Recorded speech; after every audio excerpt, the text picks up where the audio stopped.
Merci beaucoup, Véronique. Merci à tous, puis merci à la section de Montréal de me donner l'occasion de sortir de ma grotte. Comme nous tous, on est un peu, un peu confiné et tu sais, quand on a choisi comme moi d'être prof à l'université, là, je sais pas pour rester tout seul chez moi, là, donc c'est un peu plus compliqué que ce que je pouvais l'imaginer au départ. Mais en tout cas, merci beaucoup. Donc, je suis très heureux d'être avec vous ce soir, même si c'est en virtuel. Puis, je vais donc partager quelques réflexions que j'ai menées au cours des derniers mois autour du traçage de contact en particulier, mais plus globalement de la dimension spatiale de cette pandémie.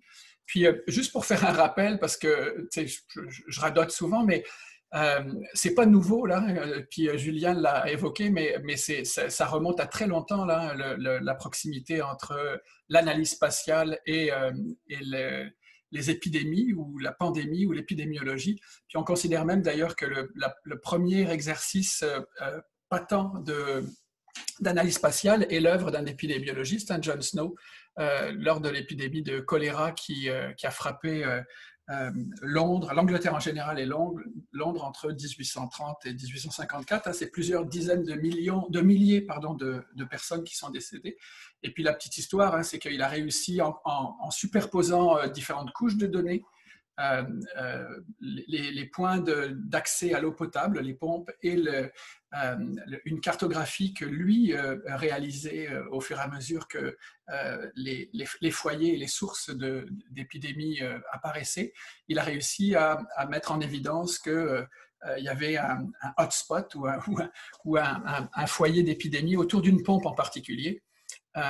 Et donc, c'est de cette manière-là qu'il a, après beaucoup de difficultés, a réussi à convaincre les autorités de fermer l'accès à cette pompe-là. Et puis, petit à petit, l'épidémie a réussi à être enrayée.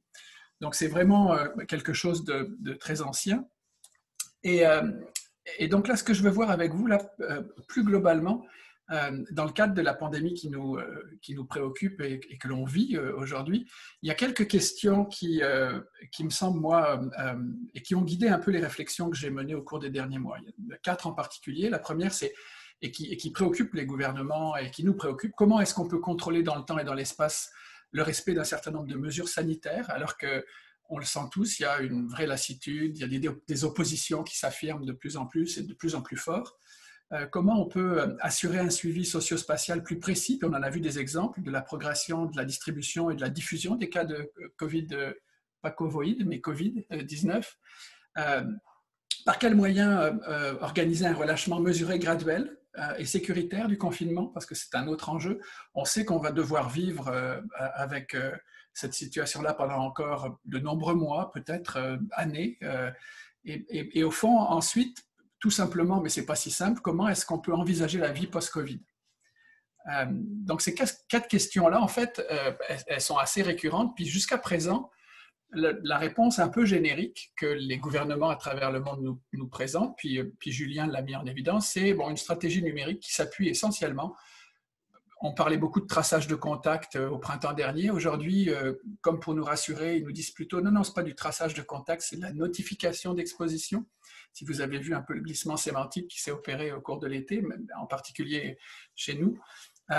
Donc au fond cette réponse générique là, elle pose un certain nombre de questions. Puis c'est ces questions-là auxquelles j'ai essayé il y a un débat qui s'est animé autour de ces questions-là, puis j'ai essayé d'y contribuer. Je ne vais pas revenir dans le détail, mais tu sais, je faisais le bilan en faisant la présentation, puis j'ai été assez, comme toujours, à la fois assez bavard et à la fois dans l'écriture et auprès des médias. Donc, je suis intervenu assez régulièrement. Puis, l'essentiel de ce que je vais vous dire aujourd'hui, vous pouvez le retrouver dans le mémoire que j'ai produit pour les auditions auprès de l'Assemblée nationale cet été, puis dans la présentation que j'ai faite. Donc, au fond, cette stratégie-là, elle s'appuie essentiellement, puis Julien le soulignait, sur ce qu'on appelle du traçage de contact ou du traçage numérique de contact ou de la notification d'exposition, sachant que le traçage de contact, c'est une technique en épidémiologie qui est très, très classique, j'allais dire, puis qui existe depuis de très nombreuses années, sans doute depuis que l'épidémiologie en tant que science existe.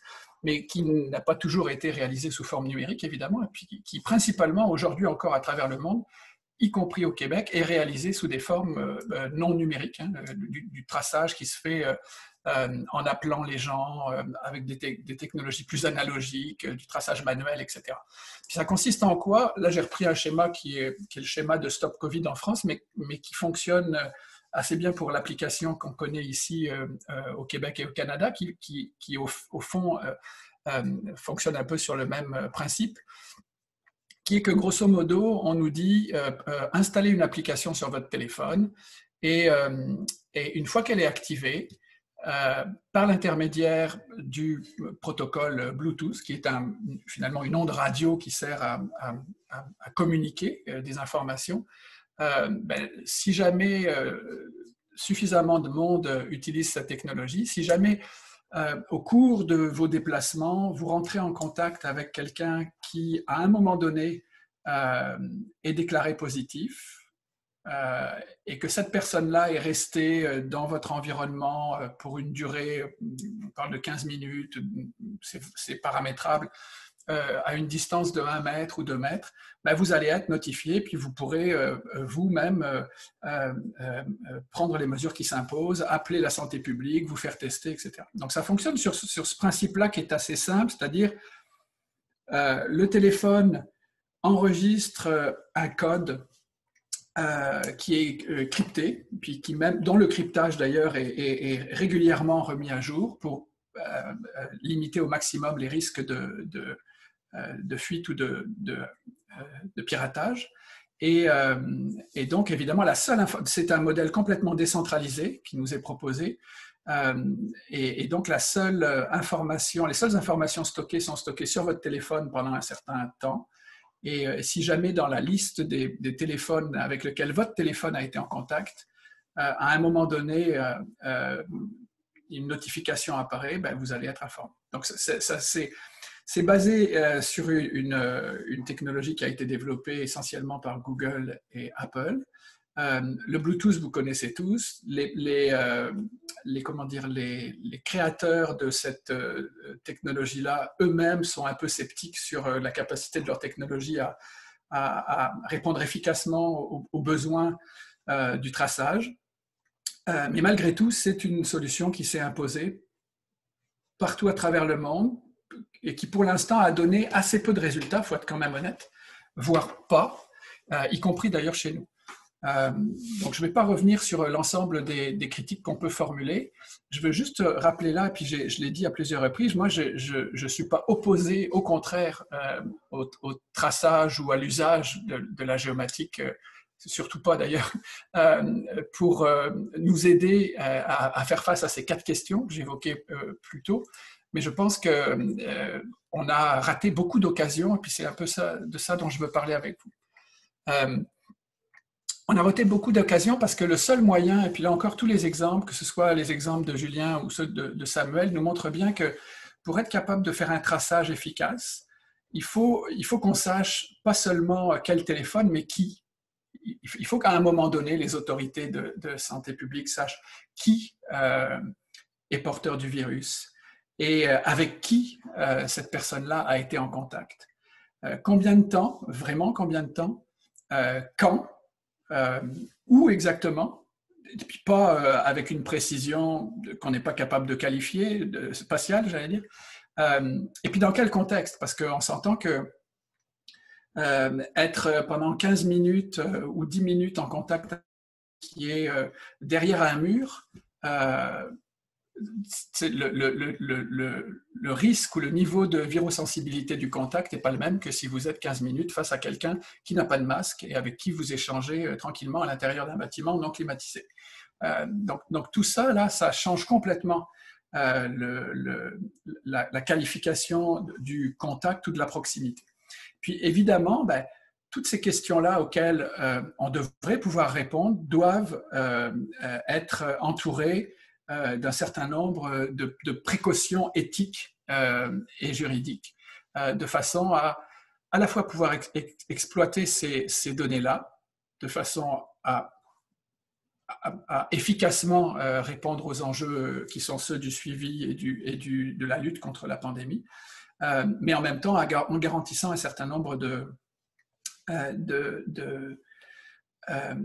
en garantissant la protection de la vie privée et des données personnelles. Et puis on voit bien comment, dans l'exemple de Samuel, là, à Mumbai, je crois, là où, enfin peu importe dans quelle ville, mais là où après avoir récupéré les données, on se rend compte qu'on est capable d'identifier les personnes, et pas seulement les autorités de santé publique qui légitimement pourraient avoir à le faire, mais n'importe quel développeur qui récupère ces données-là.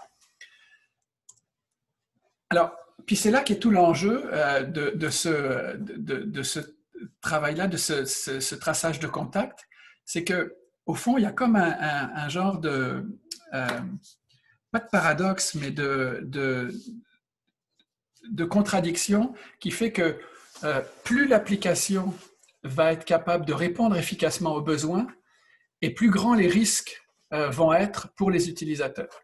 Puis ça n'a jamais été suffisamment mis en avant. Puis on parlait tout à l'heure dans le petit groupe, là, les 10 minutes qu'on a passées en sous-groupe, on a évoqué par exemple au tout début, en mars-avril, là, il y a eu beaucoup de bruit qui a été fait autour de l'application du Mila et de Yoshua Bengio à Montréal. Et en fait, cette application-là aurait très certainement été beaucoup plus efficace que Alert Covid. Mais le problème, c'est qu'elle était aussi beaucoup plus invasive et intrusive, et avec l'intégration à la fois de la géolocalisation, ce qui n'est pas le cas dans les applications de traçage de contact classiques, puis de l'intelligence artificielle, il y avait aussi un effet boîte noire qui rendait assez sceptique beaucoup de personnes, y compris moi d'ailleurs, sur les garanties qui étaient offertes.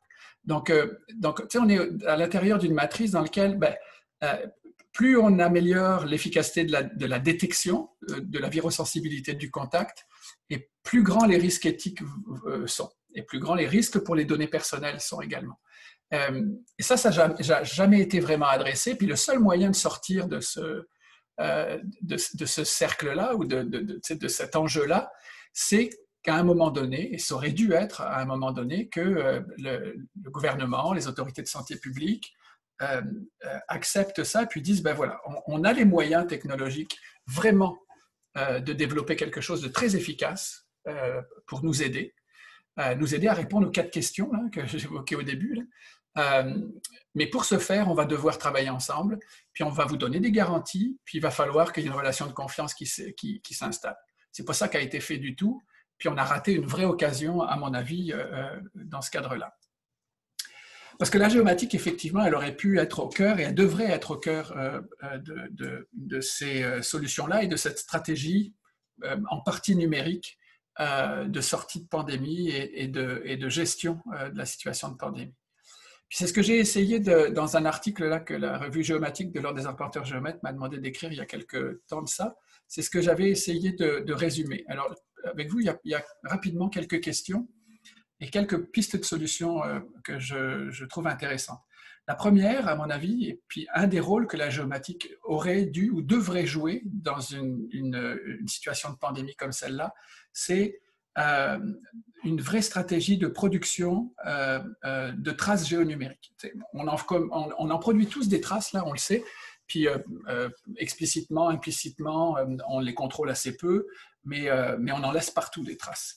Et ça aurait été l'occasion, vraiment l'occasion, à mon avis, d'engager la population de sortir du travers qui consiste à considérer, et puis ça a été un peu dit aussi par Julien et par Samuel, à considérer la population comme des capteurs passifs, incapables de prendre la mesure du rôle qu'ils peuvent jouer dans un dispositif comme celui-là, de les transformer plutôt en producteurs conscients de données à valeur ajoutée.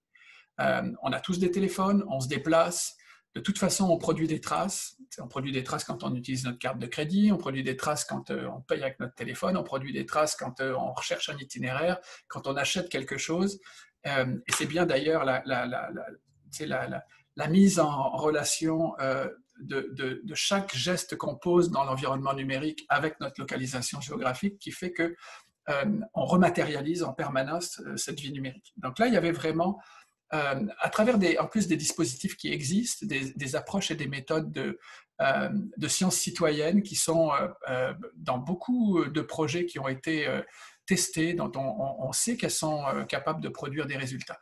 Donc je crois que ça, c'est la première des choses qu'on aurait dû mettre en place si on voulait que du traçage de contact fonctionne, c'est d'engager la population dans un exercice collectif de suivi en fait, des chaînes de traçage.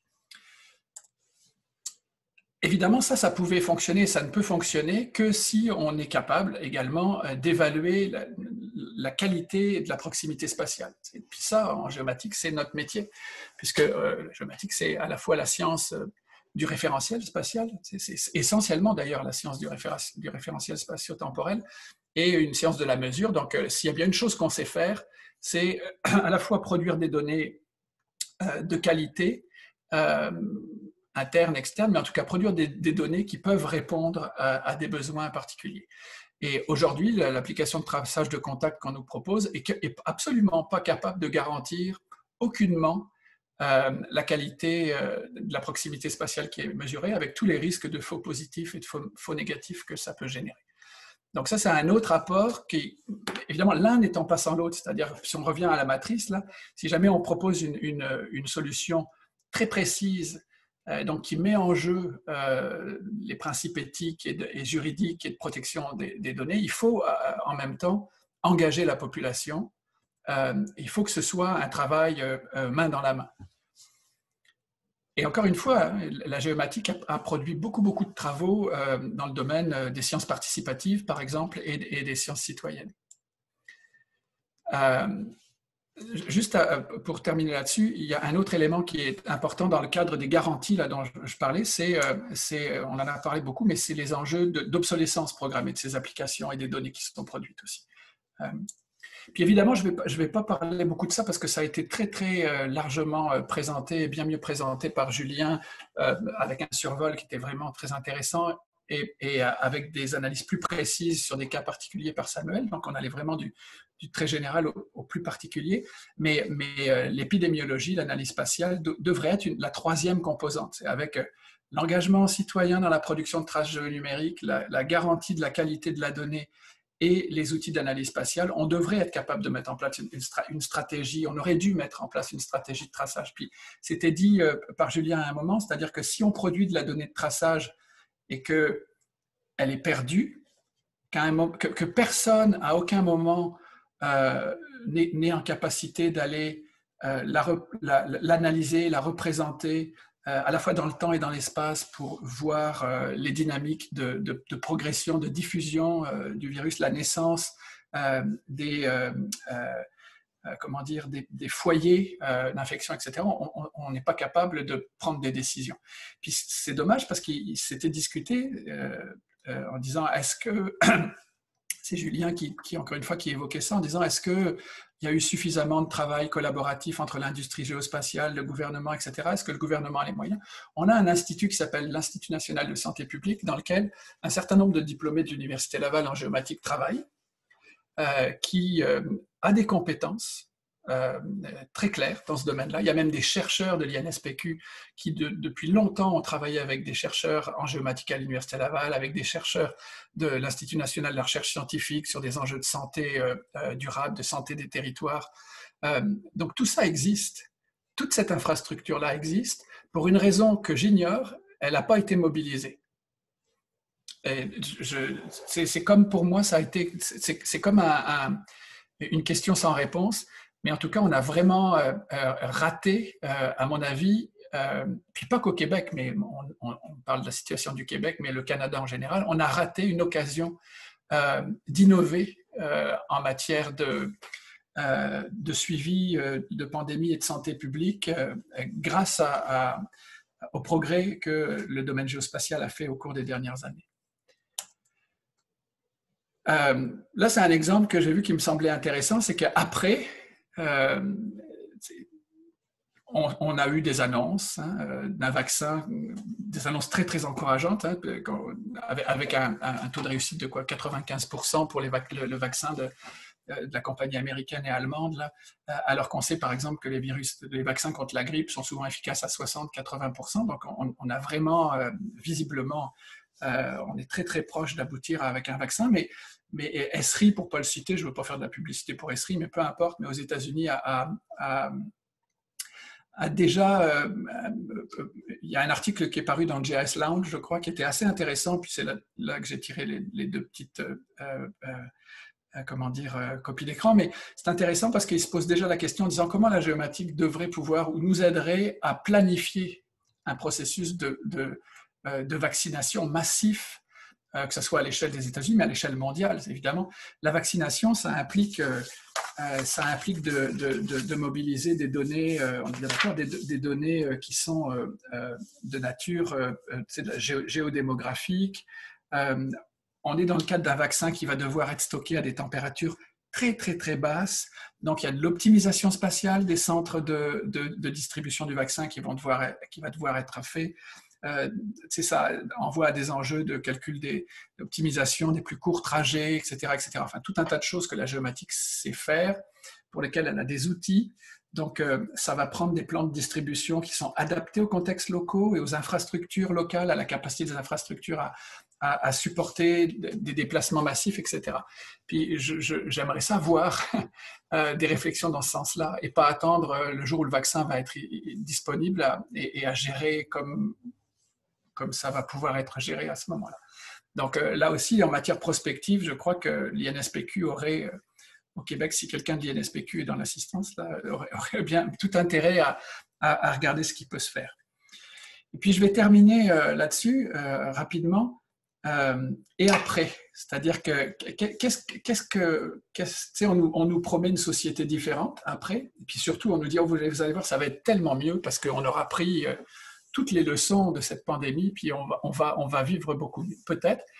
Moi qui m'intéresse beaucoup à la ville, à l'organisation urbaine, aux dynamiques urbaines et aux enjeux, à travers les enjeux du numérique et de la transformation numérique, il y a une chose qui me semble vraiment importante à garder en tête, puis qui risque de changer de façon assez radicale le rapport de nos sociétés aux environnements urbains. On l'a un peu évoqué tout à l'heure en parlant des mobilités, mais la ville, depuis, en tout cas la ville moderne et postmoderne, a été essentiellement organisée autour d'une vision croissante des mobilités. La ville est un mode d'organisation dans lequel le déplacement est privilégié, a toujours été privilégié, et toujours plus rapidement. D'ailleurs, il y a plein d'exemples. Hein. Si vous regardez, rester arrêté sur un trottoir dans une ville, bloquer la circulation, c'est perçu comme un comportement atypique.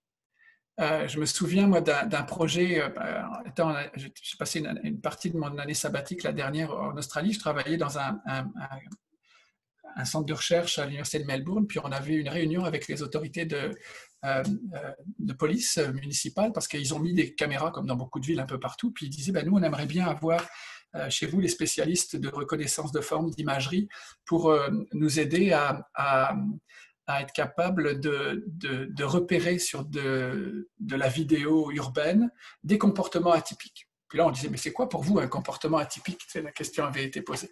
C'est par exemple quelqu'un qui se met à marcher beaucoup moins vite que le flux normal du trafic sur les trottoirs, quelqu'un qui s'arrête à un endroit où personne ne s'arrête normalement, etc. Donc, vous voyez, l'immobilité a toujours été considérée dans les villes modernes comme un comportement atypique. Et je crois qu'on va devoir remettre en cause ce principe d'organisation des villes, parce que la mobilité et la croissance de la mobilité, ce n'est pas quelque chose vers lequel, à mon avis, on va devoir composer dans l'avenir. On va devoir plutôt composer avec ce que certains commencent à appeler l'immobilité durable. C'est-à-dire, et puis ce n'est pas négatif, hein, mais ça, c'est juste qu'il va falloir articuler à la fois les nouvelles formes de mobilité, sans doute plus actives, et une plus grande immobilité, y compris dans la façon dont la ville est organisée. Et ça aussi questionne les enjeux de proximité. Regardez, aujourd'hui, là, on nous dit qu'il faut rester à 2 mètres. Il n'y a aucun trottoir nous permet de respecter ces règles sanitaires-là. Aucun. Parce que les trottoirs ont été raccourcis pour laisser toujours plus de place à l'automobile. Et je crois que la ville va devoir se recomposer. Puis là, il y a des enjeux pour nous, géomaticiens, dans le sens où, effectivement, on va devoir sans doute revoir nos outils, sans doute repenser la nature des données dont on a besoin pour réfléchir au niveau de granularité pertinent dans les villes, si les mobilités changent. Donc, ça se termine là. Je vous remercie beaucoup pour votre attention, puis j'espère qu'on va avoir un peu de temps pour la discussion.